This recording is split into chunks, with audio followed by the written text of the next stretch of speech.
પ્રકાશનો પર્વ એટલે દિવાળી. મન ભરીને માણી લેવાનો અને સૌ સાથે મળીને ઉજવી લેવાનો ઉત્સવ. દીપોત્સવ એ પર્વોત્સવ એટલે જીવનમાં જ્ઞાનરૂપી પ્રકાશના ઓજસ, ઉજાસ અને ઐશ્વર્યનો ત્રિવેણી સંગમ. નવી આશાઓ, અપેક્ષાઓ અને નિત નવા સંકલ્પો સાથે શક્તિના સ્વીકારનું આ પવિત્ર પર્વ છે.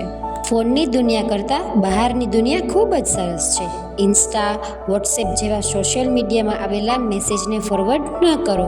જો તમે દિલથી જ બધાઈ દેવા માગો છો તો તમે ઘરે જઈને બધાઈ આપો, અને જો ઘરે જવાનું પણ શક્ય ન બને તો તમે ફોન કરીને પણ વાત કરી શકો છો.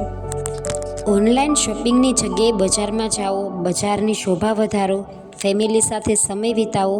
ચાઇનાની જગ્યાએ મેડ ઇન ઇન્ડિયાને સમર્થન જરૂર આપો અને કુંભારના બનાવેલા માટીના દીવા જરૂર ખરીદો, જેથી કરી આપણી સાથે બીજાની દિવાળી પણ હેપી દિવાળી બની શકે.